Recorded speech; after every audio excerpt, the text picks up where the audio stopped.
The ending of Vessel of Hatred can raise more questions than it answers. In this video, we'll break down the meaning behind Lorath's final words and explore the significance of the closing cinematic. What does it all reveal about the current state of Sanctuary, and where do we stand at the end of Vessel of Hatred? Let's dive in and uncover the answers. Lorath's closing words echo a truth that we cannot escape. Every action has its price. Here, Lorath reflects on the nature of morality, the weight of decisions, and how choices that feel righteous in the moment may be seen differently from another perspective. His words serve as a reminder that we all play a role as both a hero and a villain, depending on who is telling the story. Those who fight for what they believe is right leave scars on others.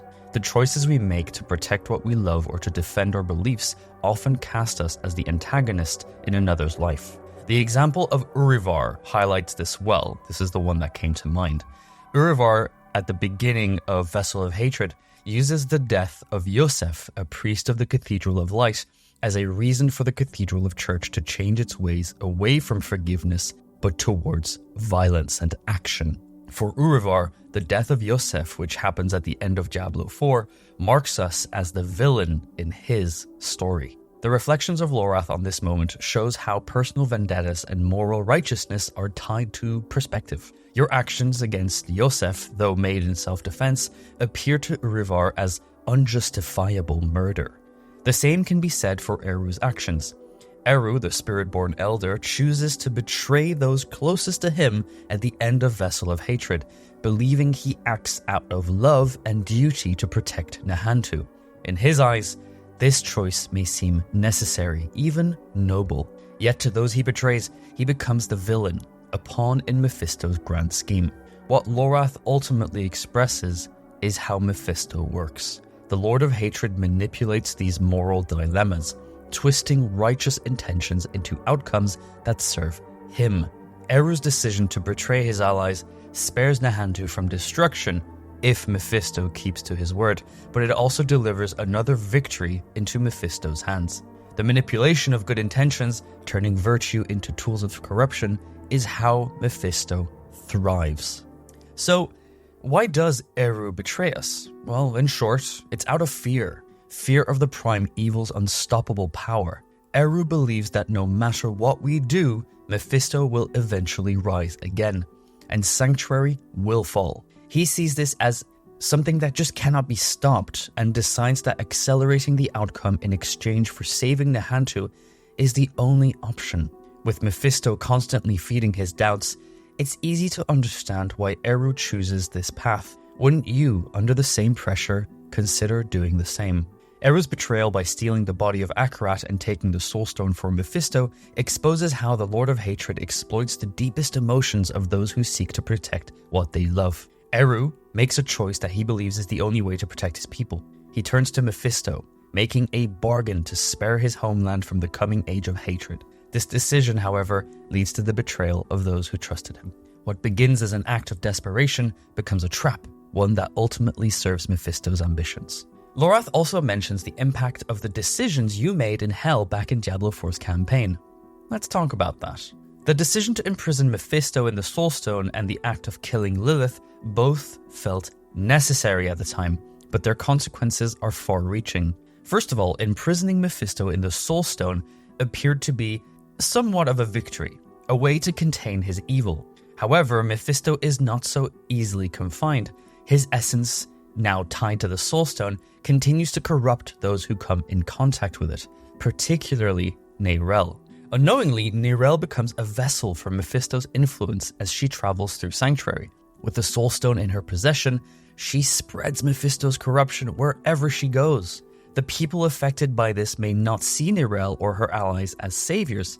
Instead, they only see the death of their loved ones and the corruption that eats at their safety. Now, the death of Lilith also plays a key role in shaping the aftermath. And when I say the death, it's more like the destruction, as Lilith's soul never truly dies. She just rebuilds herself, like all the demons and angels. So by killing Lilith, a power vacuum is created within the Triune, which was eventually filled by Mephisto, as we saw with the questline of Season 5. Go watch that video to find out more. The fall of Lilith, intended to be a victory for Sanctuary, ultimately benefits Mephisto more than anyone anticipated. Although, I feel like I could have guessed that one. So, with Lilith gone, Mephisto is free to expand his control over the Triune, gaining more power and influence than before. What was once an attempt to rid the world of a significant threat has instead provided Mephisto with a stronger foothold in Sanctuary. I'll also add the death of Inarius created this power vacuum in the Cathedral of Light, of course, which Urivar stepped in, and that created more problems. So, Lorath's reflection on these events underscores how the choices made in Hell have consequences that are only now beginning to reveal themselves. What seemed like a victory may, in the end, serve Mephisto's grander plan. The Age of Hatred, which begins to unfold during the ending of Vessel of Hatred, is a direct result of these actions. We're all just playing in Mephisto's palm. Now, let's pivot and talk about that incredible ending cinematic. In that cinematic, Mephisto's return is realized through a dark ritual beneath Travincal, where the body of Akarat is used as a vessel for the Lord of Hatred's rebirth. As Akarat's body rises, crowned in darkness and wielding a black sword, it marks the Lord of Hatred's full return to the world, signaling a new era for Sanctuary. I also want to point out that this is all happening around the statues of the disciples of Akarat. Those disciples are the reason why there's a Cathedral of Light today, and why there's the Spirit born. It's kind of symbolic to all see the body of their spiritual leader being corrupted. I feel like Mephisto did that on purpose. So obviously there's a lot of callbacks here and symbolism, so let's break it down. First of all, let's go back to the Dark Exile. This happened before the events of Diablo 2, where Mephisto was captured by the Haradrim in a soul stone and then delivered to the priests of the Zakharum in Travincal for safekeeping. Similarly to what happened to Nirel, Mephisto corrupted the Zakharum from within and ended up possessing the body of the priest Sankakor and completely corrupting Travincal and the Zakharum. Now, I'm going a bit fast here just for this video to be concise. In a nutshell, that's what happened. So you see, history is kind of repeating itself. In the cinematic, we are back in Travincal, witnessing Mephisto's Soulstone, where he was imprisoned once again by the Haradrim, Nirel in Diablo 4, being embedded in a physical vessel. Although this time, the vessel is of much more importance.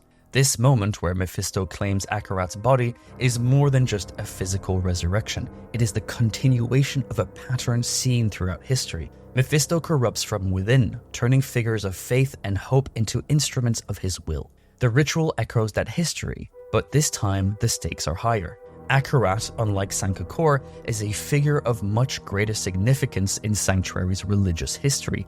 He is the Shepherd of Light, a symbol of resistance against the forces of hell, a true saint, and I'll be covering him in another video, so make sure to subscribe. So for Mephisto to inhabit Akarat's body, it's not just a tactical move, it's a symbolic victory. By corrupting the very image of the light, Mephisto undermines faith itself. It also carries deeper implications. His speech during the ritual references Akarat's betrayal by his own followers, highlighting how even the closest to the light can be turned against it. Eru's role in delivering Akarat's body to Mephisto is a key part of this betrayal. So, what's next for Sanctuary?